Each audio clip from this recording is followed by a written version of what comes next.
Hey dudes, gun, second gun. That's a pretty good intro.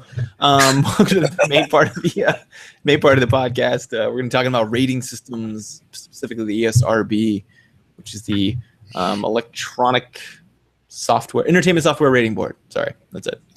Yes. And these ratings go from C, which is, hold on, let me click this little thing.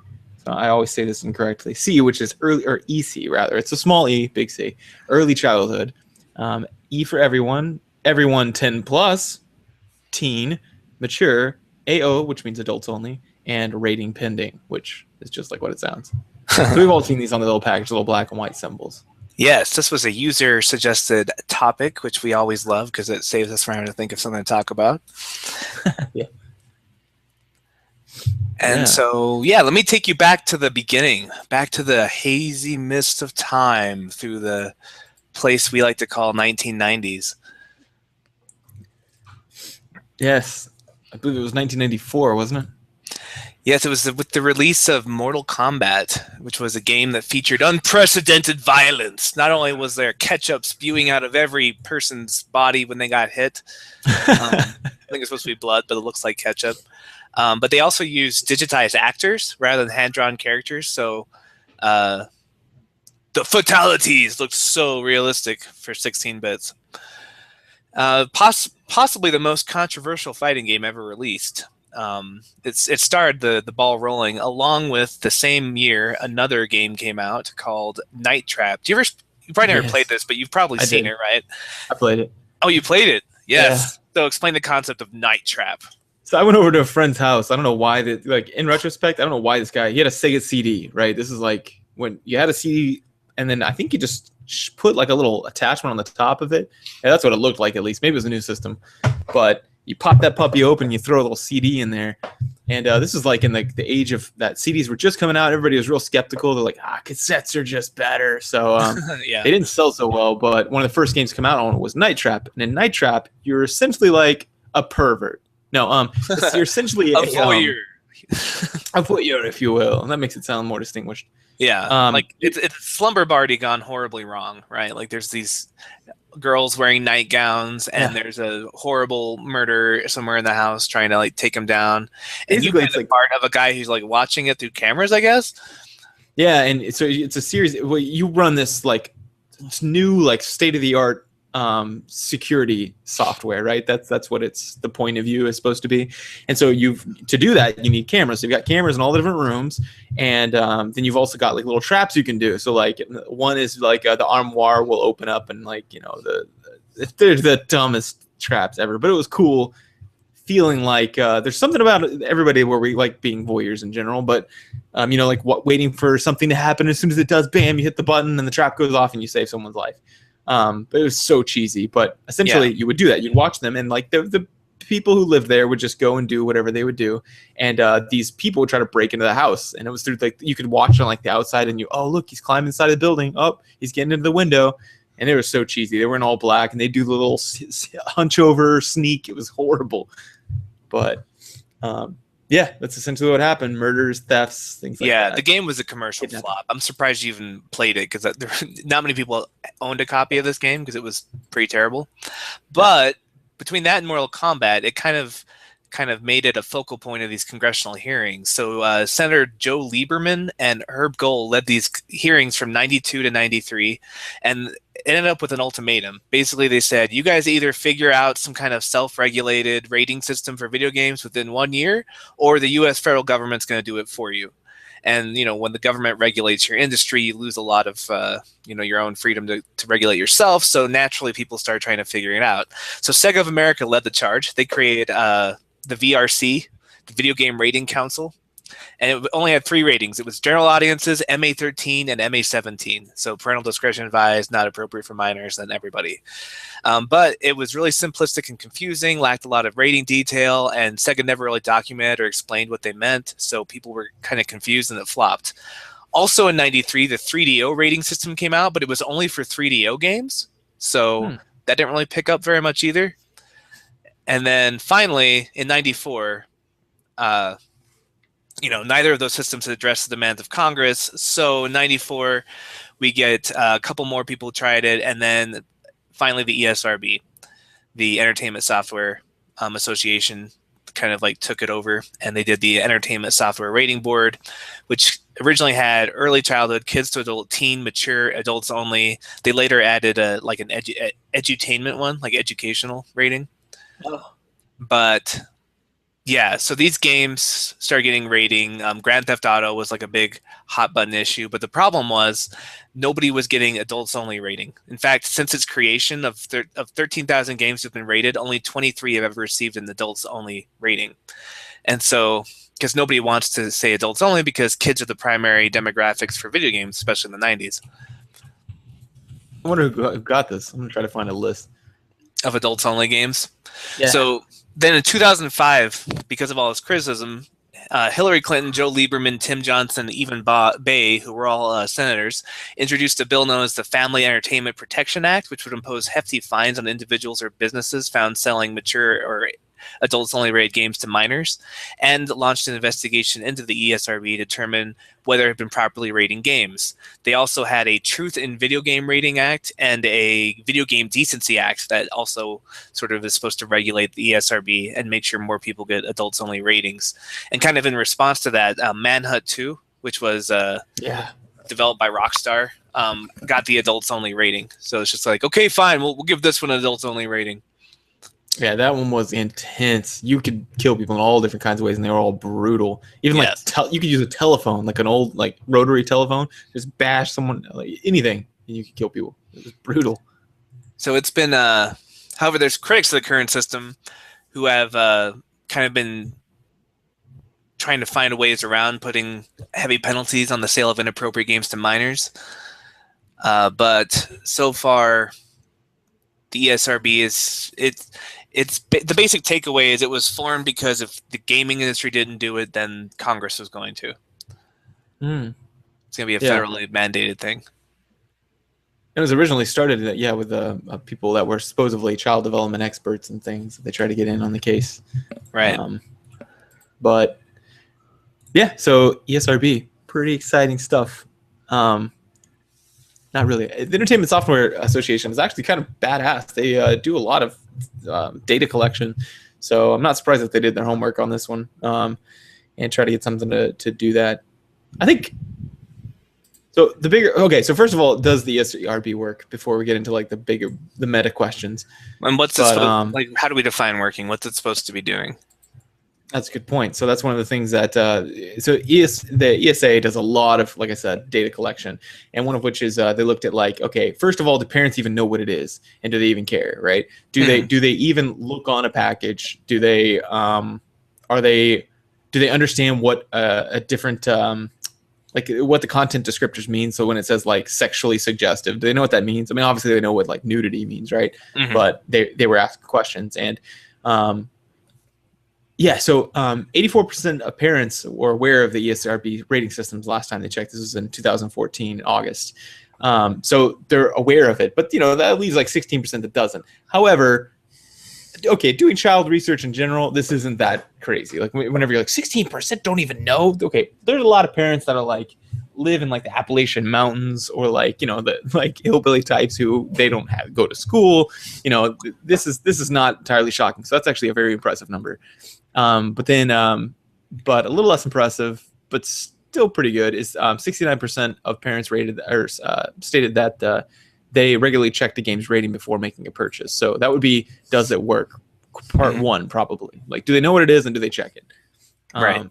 And 66% were aware of the content descriptors. So they knew what they were and they had some idea, but that number goes quite a bit up whenever you ask them, do you check them regularly? And 78% did of those 66%. So they knew what they were, and then they checked them regularly. Whenever they saw like an M or like an E teen or whatever, they were like, well, what makes it that? So it's not, the numbers are getting better and better since 1999 when it was instated, and they started taking data on this. It was pretty low. It was below 50% on most of these ratings, and now it's well over. Some of the highest ones are ratings awareness is up past 84%. And rating use is about 69, and that's up from 45. So people are starting to get more and more understand what this is and enforce it, which is pretty impressive considering that video games in general, parents didn't know shit about these. And a lot of times they don't. They're like, I don't know, he likes to play video games. And I'm like, what kind of video games do they play? Night Trap. Yeah. Exclusively Night Trap. It's all I buy for him. I get AO, which means all awesome. So collect all those. Yeah, so in general, like the ESRB, it's getting better, and it's kind of plateaued. In fact, actually, within the last 10 years, it's actually, or 5 years, 4 years, it's actually gone down. It had a peak in like 2006, but now people are starting to think like, you know, is this really, now that the hype on video games and like the scare, the moral panic that was happening in the 90s, now that that's gone, people are starting to care a little less. So it's gone down like maybe 3% since its peak. Is that right? No, 5% since its peak on both measures. On the awareness measure and on the ratings use, like do they regularly check it and do they use it to inform their decisions? It went down from 85 to 69, so that's actually 16%. So quite a bit. So I think that probably reflects people's, one, it might reflect people's like maybe kids are buying things on Xbox Live, you know, and they don't get a chance of that, or like Steam or the PlayStation Network. But it could also reflect that parents are just chilling out about video games. The panic seems to have passed. Anytime a new fad comes into hate, you know, it's just a matter of time before people chill out about it. So people are still pretty aware of it, but they're just using it less, which is pretty crazy. Yeah. So it was put into place as a way to, well, A, get the federal government off of video game industries back, but B, to give the parents an idea of what the content of the games was, similar to like the movie rating system. Yeah.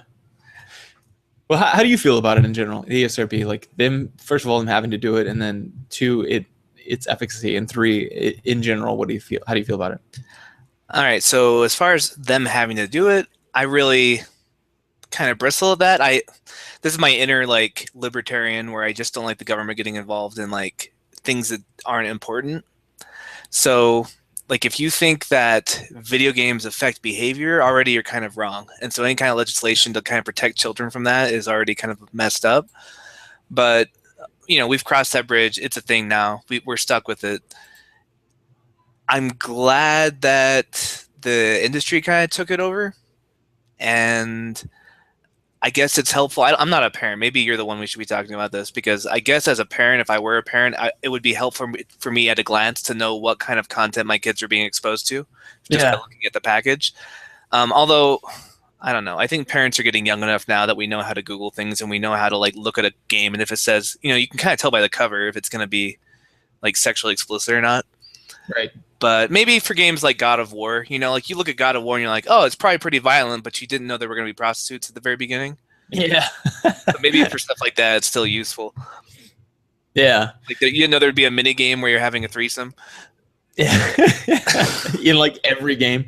Yeah. Yeah. There's that. There's definitely that. Yeah. I think the content descriptors are pretty good. Here's what I like. I like that it informs people. Now the ESRB originally made this. And when they made it, okay, so the ESRB is actually entirely voluntary. So you don't have to rate your game.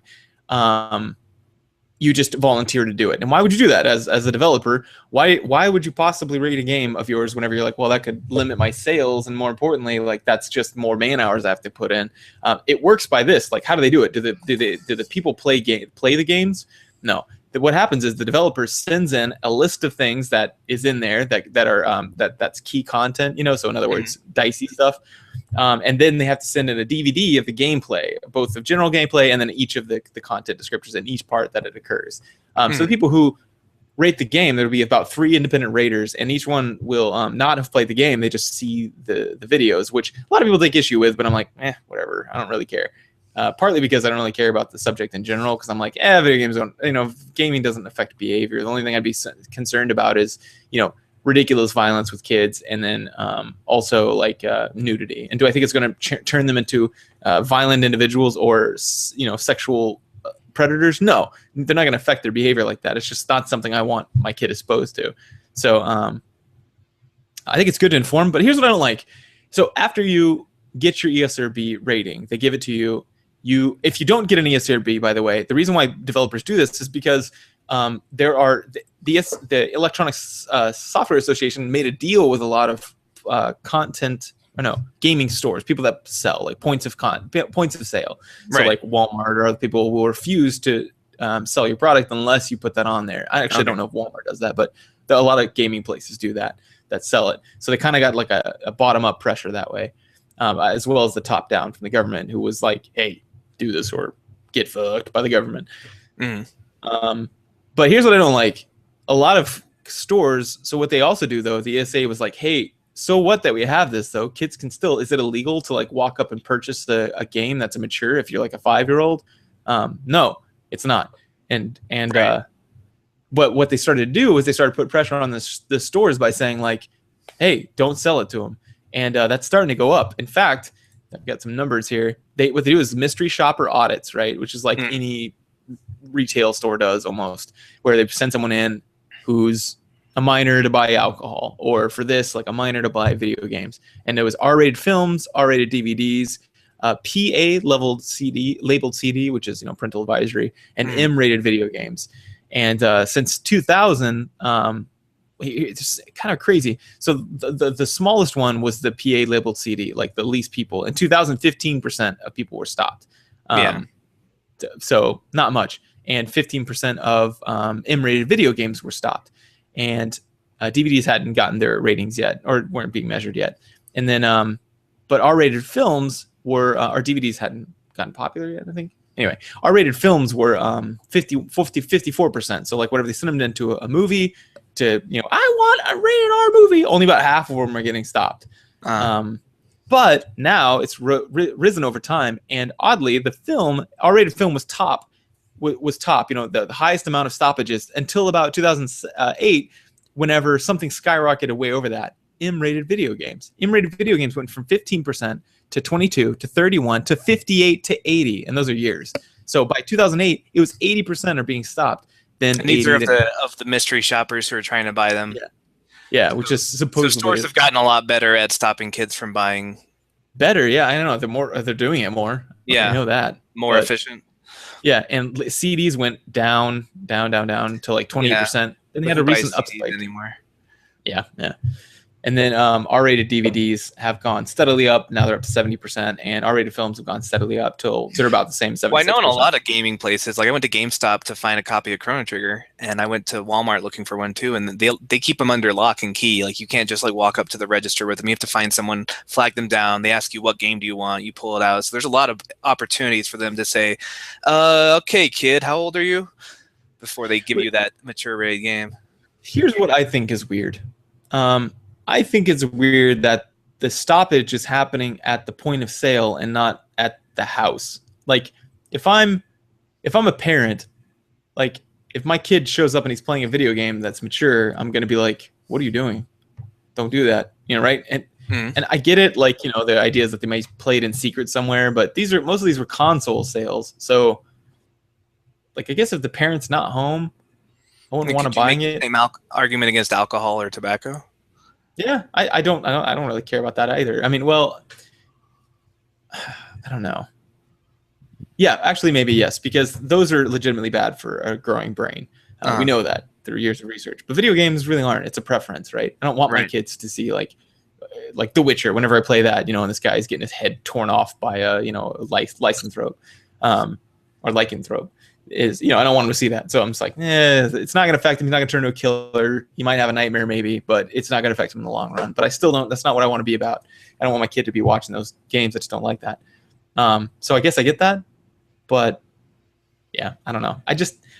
For me, I'm kind of like you, kind of a liberal, libertarianish, where I'm like, hey, if the government doesn't need to be in this, then don't. And if I want my kid to like, I don't know. It's weird that a sales employee, like a shop employee, would stop a kid. I mean, this doesn't happen for like knives. You can go up and buy like a pocket knife, which can kill someone.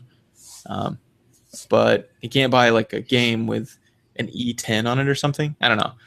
It's just, it's not a government mandated thing, right? Whereas alcohol and tobacco it's illegal. And so it's illegal to sell it. This is just like, hey, the people who sell these video games put this weird little symbol on there, and we want you to enforce that. And then the sales clerks are like, why? I'm not required to do this. And they're like, no, you're not. We just want you to. So it's just weird. Yeah. You know, it's weird. But in general, I guess I kind of like it in general. I like that it informs the parent, informs the buyer, but I don't necessarily like that it's a policing system. Like if I want my kid to buy like an E10 or an E13 because it's like, oh no, but the Avengers actually hit someone in the face with a hammer, and then they're going to stop my kid from buying it. I'm like, hey, why don't you let me be the authority on that? It's not illegal unless it harms someone, and we know it doesn't. So right. But they're not stopping your kids for buying an E10 or E13. It's the mature games that they're stopping them for, which would be like Manhunt 2. And like if Elijah was 12 and he like wanted to play that game, he didn't want you to know about it, would you want to have like one more layer of making that harder for him to get his hands on it? I mean, I guess. I mean, I'm just trying to play devil's advocate because, you know, I don't have a dog in this fight. I don't have any kids. I'm not planning on having any kids. I'm just saying, like, as a parent, I can see why they'd want to make it harder for them to get their hands on Manhunt 2. See, this is okay. There's a kind of parenting that I just don't like in general, and it's this one. Whenever people put locks on their cabinets, or like they turn off the lights in their kid's room, or they grab a kid by the hand and pull him. If you're like, it's like whenever you're training a dog or anything, like you don't do the thing for the dog or do the thing for the child. You don't pick them up and set them down in the seat, right? You make it so that they do it on their own, and then you praise them for it, right? Like. Or like I know some parents lock because they'll have an obese child and they'll lock their pantry. And I'm like, no, you don't make it impossible for them to do it. You make sure that they don't do it because you told them not to, right? Like, so I don't like that philosophy in general of like locking a cabinet or like locking these games away, because I'm like, is that necessary? Like, I think if you told your kid not to do it and then they did it, you know, you need to have some form of oversight, like, you know, find out, maybe go through your kid's like Steam library every once in a while, have an agreement so that they know what's going to happen. You know, you're not violating trust, and then do it. Like, you know, and if you see anything there, then if you ever catch anything, then, you know, you need to have like I have a system where if you tell the truth, you get an easier punishment, right? Like, so, and I'm like, I will find out the truth. And if I don't, you may get off 1 or 2 times where you lied and you got away with it. But I used to do detective work for the government, so you're not going to get away with it. Like, I'll figure it out somehow. You're probably smarter than a 7-year-old. Yeah, I'm probably exactly. And so if I catch you, or when I catch you, in most occasions, you're going to get it bad. You get not only the full punishment for what you did, you get a punishment for lying, and that's going to be way worse than whatever it was you did. Even if you, like, let's say you punched your brother in the teeth and you kicked him in the nose when he was down, like, that would make me very upset. But that's nowhere near violating my trust. Where if I told you to do something, you did the opposite, it's worse. You may get grounded for 2 weeks for doing that to your brother. You're going to get grounded for 3 weeks just on principle because you lied about it too. And so 5 weeks in total. So I think in general, like locking the cabinet or locking away the video games or making things unacceptable for kids to get, I think is not the point unless it's dangerous for them, like a bullet or a gun, you know? I think I'd much rather have something like this. And if it is important, why wouldn't the government say that? Like, why wouldn't the government be like, okay, this is illegal because it's bad for you? But instead, the Supreme Court has already ruled that they know video games are not bad for you. Or they threw out all the evidence otherwise, I should say, multiple times. So even the government doesn't believe this crap. Steam does something similar, right? Before you try and buy some games or even watch some previews for some games, they'll want to know how old you are, which is totally the honor system. Like, I just tell them I'm January 1st, whatever year will get me into it, because I don't want to have to like look through all the years and numbers and such. Yeah. But like, I think Steam thinks I was born in like the 50s, but like they kind of have the same kind of thing. But I figure like if your kid's old enough to have a credit card or a debit card, like you probably have enough trust in them that you let them buy whatever games they want. I don't know. Like, it seems like at that point they're probably like teenagers or young adults anyway. Not many 7-year-olds have a checking account. Yeah, and I think with all the media on like video games and media in general, parents have gotten a lot more oversight in that, you know, there was a time, I remember when you and I were kids and we'd go to like the rental store. My mom would just go to ours was like attached to a Harps, so it was like a grocery store, and I gotta just, while she was doing that, I gotta peruse the video games, and I would just rent whatever.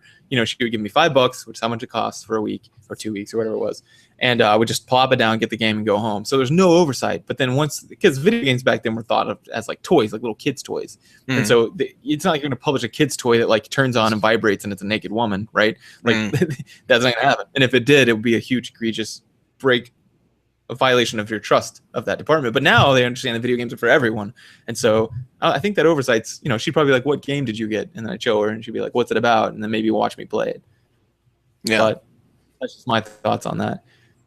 I think ESRB is totally a tool for parents. It's not a tool for people who are buying. I doubt there's very many people who are buying a game and they're like, I really want to play Grand Theft Auto, but it cusses. Yeah. And I just have a moral stance against cussing. Right. Yeah, it's definitely a parental aid more than anything else, because I think adults, they don't really, they look for game reviews, they look for gameplay, they want to know if the game is fun, they don't want to know if the game is morally acceptable or not. Yeah. Yeah. And overall, I mean,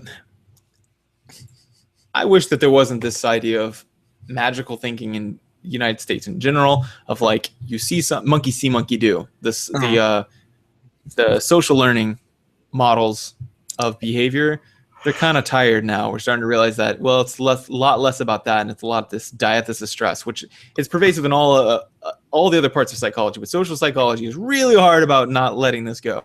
They're like, no, it's from learning. You watch people and then you do it. And so if somebody sees someone axe murder, they're gonna axe murder. And I'm like, that's just not true. Like, it just doesn't happen. I see people axe murder, and if someone did it right next to me, I wouldn't be like, slightly less weird. I'm pretty desensitized to that. Yeah, I've seen a lot of movies where people get murdered. Not a big deal. I think they get confused because you do get desensitized to fictitious violence. Like, I remember the first time I saw someone get killed on a cartoon show, it was like Johnny Quest or something, and he got like disintegrated by a laser.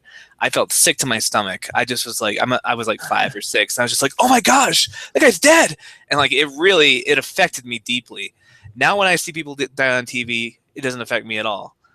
I'm desensitized to fantasy violence. Yeah. And I think I could get desensitized to real violence, but I've never been exposed to it. Yeah, absolutely. Of course, real violence. Yeah, I mean, look at like ER nurses, for example. Their first day on the job, they're like, "Oh my God, someone's bleeding." Like throwing and then up. I know a lot of ER nurses now who are just like, "Whoa, we had a big one in yesterday. Guy was missing his jaw," and I was like, "Holy shit!" I freak out. He's like, I think the disconnect comes from because people remember when they used to be affected by fantasy violence and how they gradually became unaffected by it, and they've never seen an actual person get murdered by an axe, so they assume though that they're desensitized because they don't feel sick when they see it happen on TV anymore.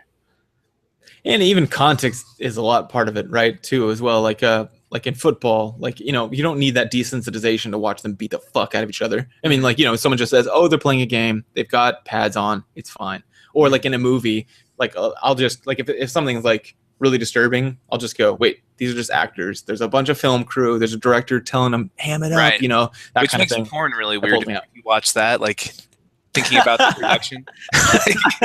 I think that's why porn. I'm not interested in porn at all because I can't turn off my like filmmaker brain. I'm like, wait, there's like a boom mic like inches away from that guy's face. There's like 7 people gathered around telling them to retake it from different angles. Like, it's the most awkward thing I can imagine.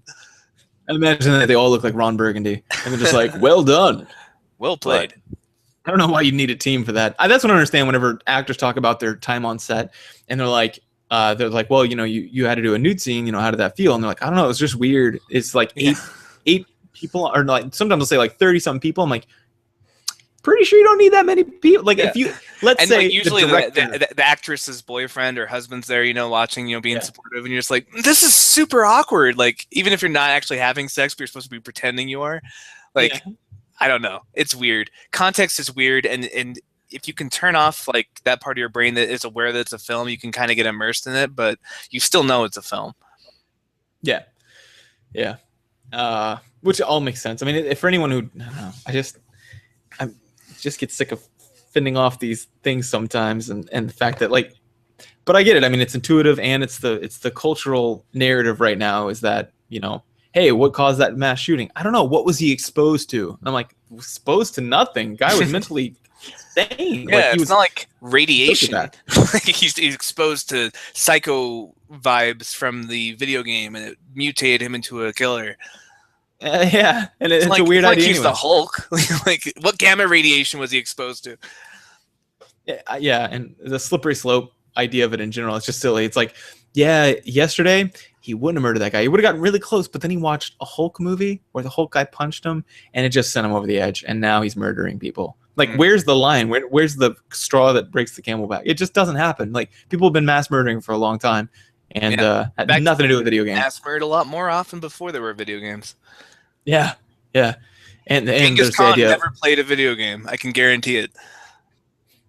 No, but he did horrible things. Yeah. So yeah, ESRB. Overall, final thoughts. I'll say I'm glad the parents have more information without having to do a lot of work. Like, they can just look and say, okay, this has got cartoon violence. I'm okay with that. This one has suggestive themes, sexual themes. Maybe I'm not okay with that. Like, I like that it gives parents quick information. If it gets them to buy their kids video games, I'm on board.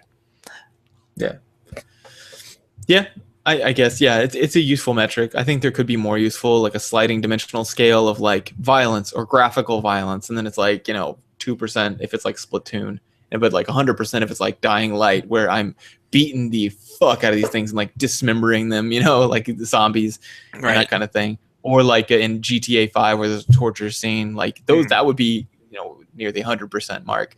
And then, different slider scales like that would be cool, but whatever, work with what you got. It's a good informational tool, but should it be a legislative tool? No, and it's not. And so, yeah, I wish people didn't act like that, but whatever. It's up to me, like, what I want to show my kid, and that's only because I have an informed decision. I don't agree that when most, like, backwoods yokels say that, when they're like, it's up to me how I raise my kid, and then they're, like, having them pit fight dogs. I'm like, not true. No, because that's a societal problem there. As far as like what your kid's comfortable with and having nightmares if he happens to see something gory, that doesn't make you a great parent if you do that, but it doesn't make you a social liability, right? Right. Like, if you let your kids play with like guns in the parking lot, that would be a social liability. So I think with this, I just stop making such a big deal. Like, violence, yes, it's weird that America is so excited about it, and we're so weird about nudity, but I mean, it is what it is, and you don't need to have any more panic or worry in this life than we need, so just chill. Yes, indeed. But that's about all I got to say about that. Are you done? All right, let's move into the listener feedback. Let's do it.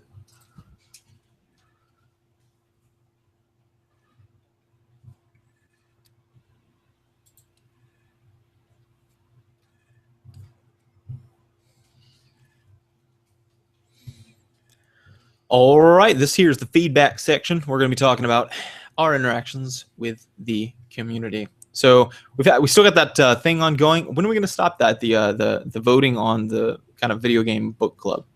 Well, it seems like the voting slowed down, so we might as well stop it now. All right, cool. Then I guess we'll call it good. We do have the final results, and it looks like let me pull it up here. But last time I looked, it was is it still Chrono Trigger? Yeah, so 10 people voted for Chrono Trigger, and then second place was tied between Earthbound and Terra Enigma. I think we can probably go through a game a month if we're doing this book club style, so we might just do all three in that order. Yeah. But so it looks like Chrono Trigger is our first one. I hope a lot of you haven't played this, because like I said, it's more fun when people are getting exposed to it for the first time. But I would happily go through and play it again. I haven't played it since I was a kid, so it'll be kind of like new for me. Will it, or will it be like, I already know what to do, like what order to pick things up in the beginning? Yeah, it's gonna be beginnings to be very easy. But okay, so how can people find Chrono Trigger now? It's a Super Nintendo game. I would not recommend finding a cartridge that's pretty rare. They're like $100 on Amazon. However, because it's such a popular game, it has been re-released a lot. So if you have a DS, the best, in my opinion, the best version of Chrono Trigger is on the DS. It's $25 off of Amazon. You can find them at used game stores like GameStop or so. I just picked one up for $30 at my GameStop. and it's actually the second one I bought because it's such a great game. I love throwing money at it over and over again. It also came out on the PlayStation. Those of you who had a PlayStation, it came out with Final Fantasy IV and Chrono Trigger came out in one DVD or one CD kind of disc set, the greatest hits. That's $20 right now on Amazon. You can also buy it for those of you with smartphones. It's been re-released on the iOS and on the Google Play, smartphone stores, so you can buy it there. Also, if none of those things are an option, there are ways to find less than legal ways to find them using ROMs and emulators online. I won't specifically plug those because I want to kind of keep this above board for liability reasons, but there are ways for you to find them as well. However, I would encourage you, if you are interested in participating in it, to throw down the money, get it on your smartphone or your DS or something. It's a good game. It's worth owning legitimately. Yeah, definitely. Oh yeah, I'm looking forward to playing it again. I guess that was one of those games that, like, I don't know, it didn't have a lot of the archaic crap that, like, some of the older games, especially RPGs, had, like Dragon Warrior, for example, which is a fun game in my youth. I really liked it, but going back to play it sucked because it was just grinding so much, and then random things running away from you, and then getting things way bigger than you hitting you. So This one was pretty seamless. It was pretty fun. So I believe that I will still enjoy it. Yeah. I will. I will upload a reading schedule for the week by week, how far we should get into the game each week, so we can meet and talk about what's happening.